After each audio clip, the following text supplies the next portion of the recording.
오늘 디모데후서 4장 1절에서 8절까지 말씀을 통해서 아름다운 삶, 아름다운 인생이라는 제목으로 말씀을 드리겠습니다.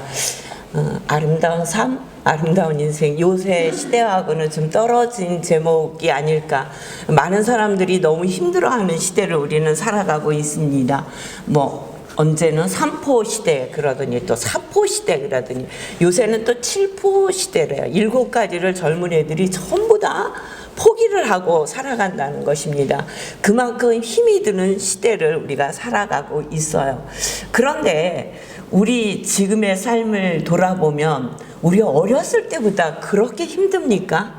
훨씬 많이 좋아지지 않았습니까? 환경도 좋아졌고 먹을 것도 풍부해졌고, 근데 그때는 3포, 4포, 7포 이 포기라는 단어가 없었는데 지금은 그때보다 많은 것을 가지고 있음에도 젊은이들이 꿈을 포기하고 인간관계까지 포기하고 이렇게 살고 있다라는 그런 시대를 우리가 살아가고 있습니다.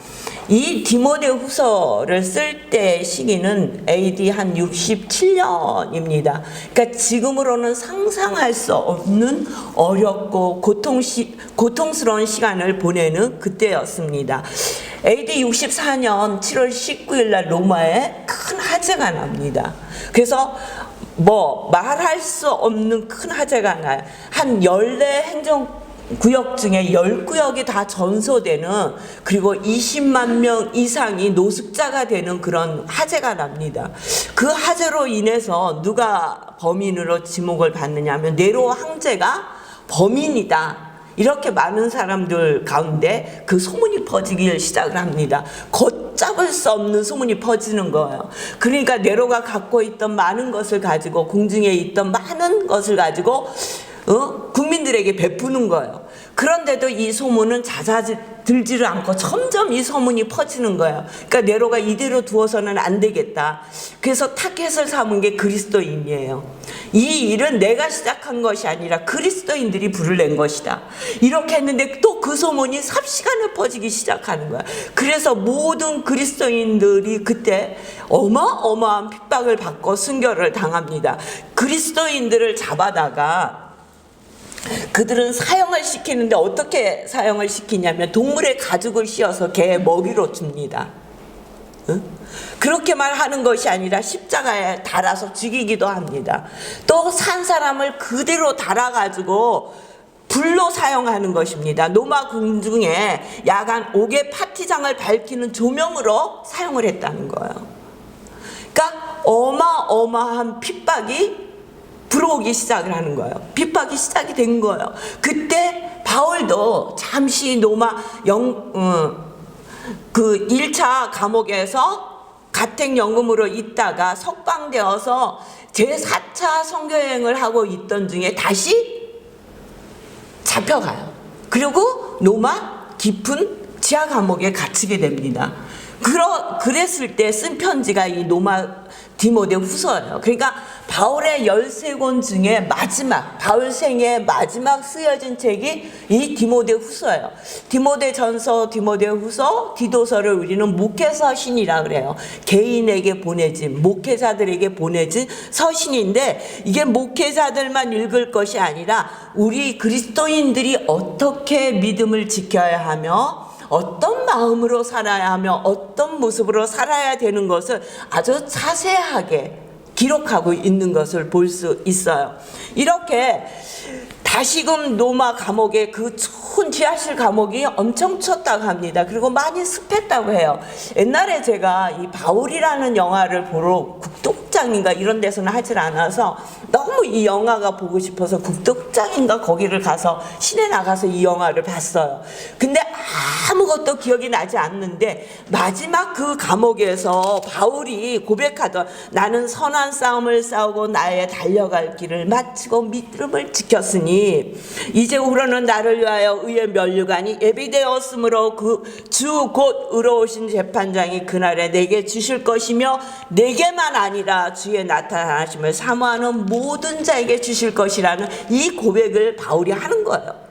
근데 그게 너무 감동적이더라고요. 야, 인생을 마감하면서 저렇게 고백을 할 수 있다면 얼마나 그 인생이 아름다운 인생인가. 그래서 오늘 제목을 아름다운 삶, 아름다운 인생이라고 잡은 거예요.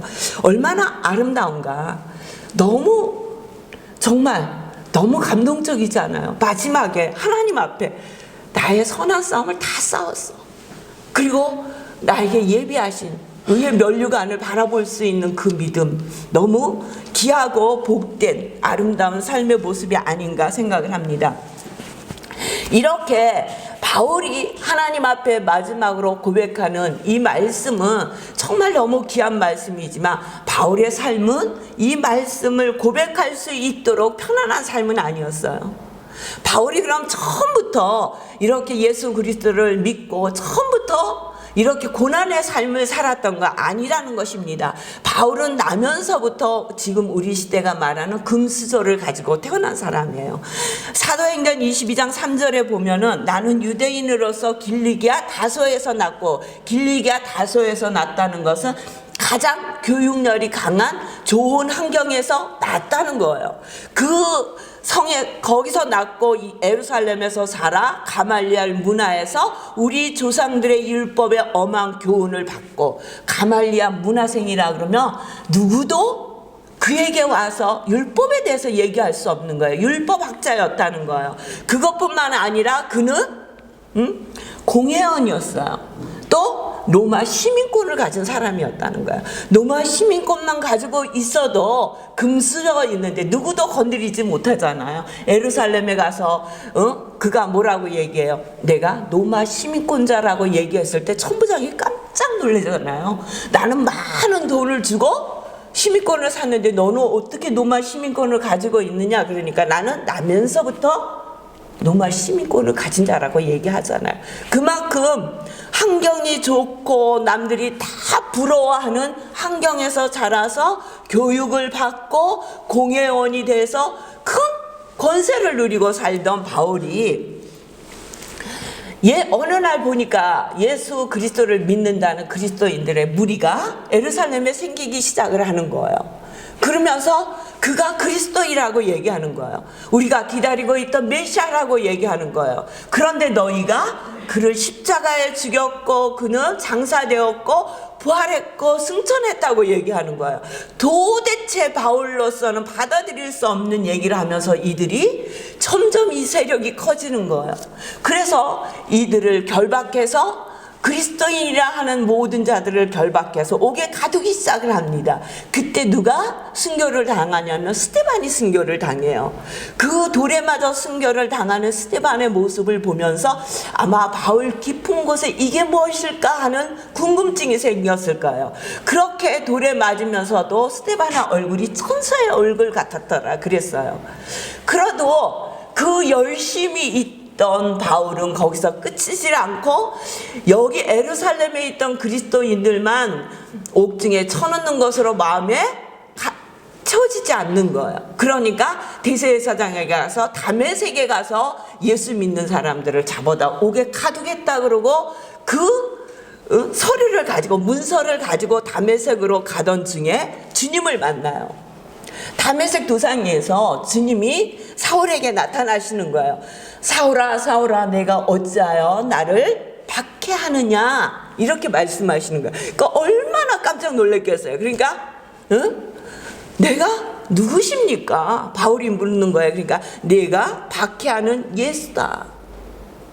내가 그렇게 예수 믿는 사람을 박해하고 그들을 다시 잡으러 가는데 네가 그렇게 박해하고 있는 예수다. 그리고 거기서 바울의 눈이 멀잖아요. 3일 동안 눈이 멀어요. 그리고 아나니아를 통해서 안수를 받고 그 눈이 보이면서 아나니아를 통해서 바울의 사명을 받는 모습을 볼 수 있어요. 사도행전 9장 15절에 보면 주께서 이르시되 가라 이 사람은 내 이름을 이방인과 임금들과 이스라엘 자손들에게 전하기 위하여 택한 나의 그릇이라고 말씀하세요. 이방인들에게 이스라엘 사람들에게 복음을 전하는 그릇이라고 말씀하고 계시는 거예요. 이렇게 하나님으로부터 부르심을 받고 그는 전도자의 길을 걷습니다. 근데 그 길이 그 길이 만만치 않아요. 순탄치 않아요. 그 길에 대해서, 자기가 걸어온 길에 대해서 고린도후서 우리 11장으로 한번 넘어가요. 고린도후서 앞으로 넘어가면 돼요. 고린도후서 11장 298쪽입니다. 298쪽 23절에서 우리 29절까지 함께 봉독해요. 11장 23절에서 29절까지 298쪽이에요. 함께 합니다. 시작. 그들이 그리스도의 일꾼이냐 정신없는 말을 하거니와 나는 더욱 그러하도다. 내가 수고를 넘치도록 하고 옥에 갇히기도 더 많이 하고 매도 수없이 맞고 여러 번 죽을 뻔하였으니 유대인들에게 40에서 하나 감하는 매를 5번 맞았으며 3번 태장을 맞고 1번 돌로 맞고 3번 파손하고 일주야를 깊은 바다에서 지냈으며 여러 번 여행하면서 강의 유언과 강도의 유언과 동족의 유언과 이방인의 유언과 시내의 유언과 강하의 유언과 바다의 유언과 거짓 형제 등의 유언을 당하고 또 수고하며 애쓰고 여러 번 자지 못하고 줄이며 목마르고 여러 번 굶고 춥고 헐벗었노라. 이 외에 이룬 고사하고 아직도 날마다 내 속에 눌리는 일이 있으니 곧 모든 교회를 위하여 염려하는 것이라. 아멘. 뭐라고요?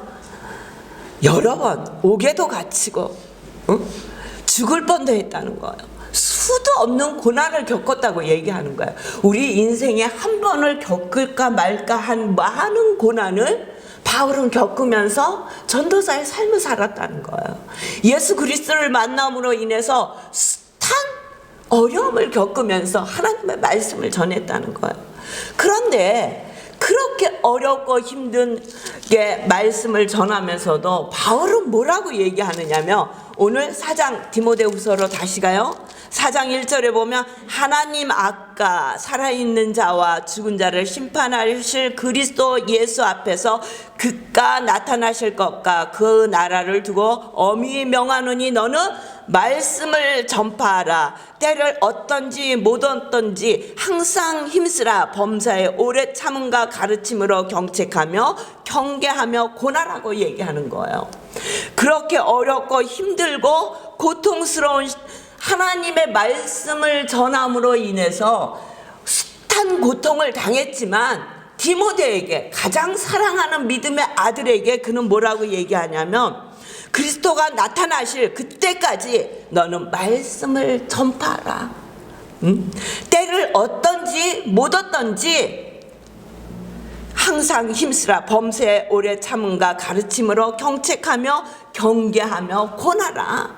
그러면서 1장 7절에 뭐라고 말씀하시냐면, 하나님이 우리에게 주신 것은 두려워하는 마음이 아니요 오직 능력과 사랑과 절제하는 마음이니, 하나님의 일을 감당하면서 하나님의 말씀을 전파하면서 범사에 오래 참고 가르치면서 그들을 경계할 때 어떤 마음이어야 하느냐? 두려워하는 마음이 아니요 오직 능력과 사랑과 절제하는 마음으로 주의 일을 감당하라고 얘기하는 거예요. 바울도 두려운 상황 가운데 예수가 그리스도임을 전했는데, 아주 심각하고 나약하고 병약한 디모데가 지금 에베소에서 목회를 하고 있을 때거든요. 그에게 얘기하는 거예요. 힘들고 어렵지? 그러나 두려워하지 마. 많은 거짓 선지자들 때문에 두려워하지 마. 너를 두렵게 하는 많은 것들 때문에 두려워하지 마. 두려운 마음을 갖지 마. 우리가 가질 마음은 하나님이 주신 능력 안에서 사랑과 절제하는 마음으로 주의 일을 감당하는 거야. 그 주의 일을 감당하는 게 하나님의 말씀을 선포하는 거야. 때를 어떤지 못 어떤지, 때를 어떤지 못 어떤지 주의 말씀을 전파하라는 거예요. 전도하라는 거예요. 지금은 전도할 때인 것 같아요. 마지막 때, 시대가 악해지고 모든 사람이 힘들다고 얘기하는 이때에 하나님의 말씀을 전파할 때라는 거예요. 그리스도인들이 가장 어렵고 힘들 때에 디모데에게 말하면서 너는 말씀을 전파하라. 때를 어떤지 못 어떤지 항상 힘쓰라고 얘기하잖아요. 3절과 4절에 보니 때가 이르니 사람이 바른 교훈을 받지 아니하며 귀가 가려워서 자기의 사욕을 따를 스승을 많이 두고 또 그 길을 진리에서 돌이켜 허탄한 이야기를 따르느니라. 이렇게 말씀을 전파하고 힘없이 말씀을 전파해도 그들은 그 말씀을 바른 교훈을 받지 않는데요. 그들의 귀가 가려서 사욕 때문에 세상에 많은 스승을 두고 세상 것을 따라가기는 하지만 하나님의 말씀으로 돌아오지 않는다고 얘기하고 있어요. 그래도 실망하지 말고 두려워하지 말고 계속적으로 하나님의 말씀을 전파하라고 말씀하시는 거예요. 5절에 보니까 그러나 그들이 하나님의 말씀을 듣지 않고 복음 안에 돌아오지 않지만 그러나 너는 모든 일에 신중하고 고난을 받으며 전도의 일을 하며 내 직무를 다하라. 평탄한 일이 아니라는 거예요. 고난을 받을 것이라는 거예요. 그럼에도 불구하고 신중히 너의 일을 감당하라고 얘기하는 거예요. 전도하라는 거예요. 말씀을 전하라고 얘기하는 거예요. 그러면서 자기가 지금 처해 있는 이야기를 하는 거예요. 6절에 보니까 전제와 같이 내가 벌써 부어지고 나의 떠날 시각이 가까웠도다. 전제는 뭐야? 모든 제사가 끝날 때 포도주를 부어서 마금하는 것을 얘기하는 거예요. 그러니까 자기의 인생이 끝날 때가 됐다는 거예요. 다 끝났다. 그러면서 자기의 마지막 자기의 인생에 대해서 고백하는 말씀. 나는 선한 싸움을 싸우고 나의 달려갈 길을 마치고 믿음을 지켰다고 얘기하잖아요. 사도행전 20장 24절에 보면 많은 사람들이 바울이 예루살렘으로 올라가는 길을 막잖아요. 거기에는 어마어마한 핍박이 있고 고통이 있고 어려움이 있을 것이라고 막아요. 그랬을 때 바울이 그들에게 뭐라고 얘기하느냐면 내가 달려갈 길과 주 예수께 받은 사명 곧 하나님의 은혜의 복음을 증언하는 일을 마치려 하면은 나의 생명조차 조금도 귀한 것으로 여기지 아니하리라. 많은 사람들이 많은 예언자들이 바울을 예루살렘에 올라가지 말라고 얘기해요. 그래도 그는 하나님이 주신 사명, 그 사명의 길을 감에 있어 나의 생명을 조금도 귀한 것으로 여기지 않겠다 하고 그 길을 가는 거예요. 오늘 우리가 이렇게 기쁜 소식, 복음의 말씀을 듣고 예수 그리스도를 믿음으로 구원을 얻어서 하나님의 자녀가 될 수 있는 축복을 누리게 된 것은 많은 사람들의 선교의 피가 흘렀기 때문이에요. 우리나라에도 주기철 목사님 같은 많은 선교의 피를 흘리고 순교하신 목사님들이 있잖아요. 그 손자 주승용 목사님이 얘기하잖아요. 가장 아팠던 것은 그 주기철 목사님이 감옥에 계실 때 사모님하고 이제 사모님 시어머니 그러니까 할머니하고 그 주기철 목사님 아들하고 셋이서 면회 오라 그래서 면회를 갔다는 거예요. 면회를 가서 주기철 목사님을 면회하고 주기철 목사님을 다시 달아서 거기서 신문을 하더라는 거예요. 그러면서 하는 말이 한 번만 예수를 안 믿겠다고 얘기하라고 그 주기철 목사님 어머님하고 부인하고 아들에게 목사님을 설득하라고 면회를 시켜준 거예요. 근데 설득하는 것이 아니라 어머니도 그렇고 아들도 그렇고 지금까지 네가 했던 대로 해라. 당신이 했던 대로 하십시오. 이렇게 얘기하니까 거기서 이 1번 순사가 그 사모님을 성폭행하잖아요. 그 목사님이 보시고 시어머니가 보고 아들이 보는 앞에서. 그래서 이 아들이 언어를 잃어가지고 한동안 말을 하지 못했다 그래요. 그런 아픔과 고통을 겪으면서 믿음을 지켜서 복음이 오늘 우리에게까지 온 거란 말이에요. 우리는 너무 지금 편안하고 어떻게 보면 예수를 믿는 것 때문에 우리가 핍박을 당하진 않아요. 작은 핍박이 올 수 있죠. 뭐 가정에서나. 그렇지만 우리나라에서 예수를 믿는다고 생명을 내놓고 믿지는 않잖아요. 그런데 이 말씀을 다시 돌아보며 그때 바울이 처했던 그 입장을 생각하면서 그 당시에 그 기독교인들이, 그리스도인들이 모든 것을 다 빼앗기고 예수만 안 믿는다고 하면 됐었어요. 나는 그리스도인이 아니라고만 얘기하면은 자기들의 재산을 다 찾을 수 있었고 직업을 가질 수 있었고 걱정 없이 살 수 있었어요. 그런데 죽음과 삶의 기로에서 많은 이들이 죽음을 선택했다는 거예요.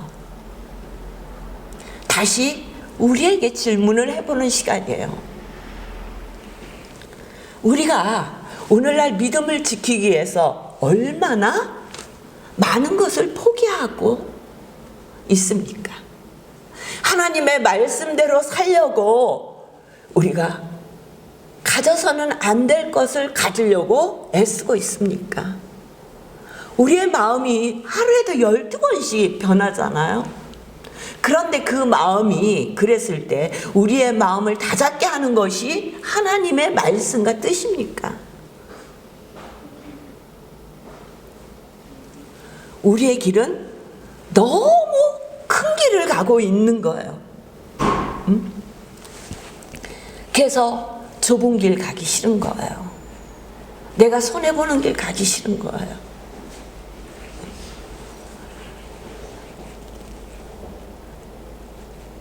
좀 더 편하게, 좀 더 즐겁게. 그래서 좋은 환경에 있는 교회를 가신다는 것이 나쁜 것이 아니라 그렇게 믿기를 많은 사람들이 원한다는 거예요. 그러나 오늘도 주님은 우리에게 말씀하십니다. 너는 세상의 빛으로 소금으로 살라고. 꺼져가는 불빛을 키우며 어두워가는 그곳에 빛이 되라고 말씀하시는 거예요. 맛을 잃어가는 세상에 소금의 맛을 내라고 말씀하시는 거예요.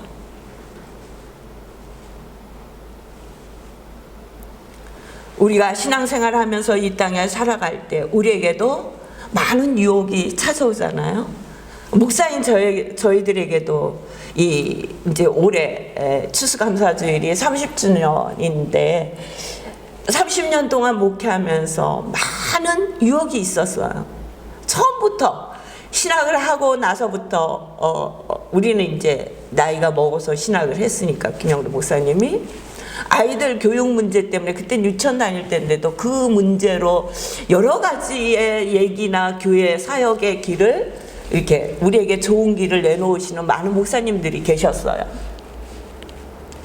근데 처음에 하나님께서 주신 꿈을 가지고 그래서 목회를 하겠다라고 순종했던 그 마음을 지키고 걸어오는 그 길이 쉽지만은 않더라고요.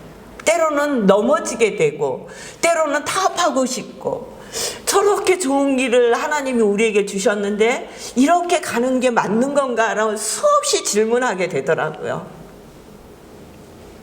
그런데 오늘 이렇게 겉으로 보면 작은 모습의 교회를 하고 있지만, 교회를 섬기고 있지만 감사함을 하나님 앞에 드릴 수 있는 것은 그 안에 하나님의 뜻을 쫓으려고 애썼다는 거죠.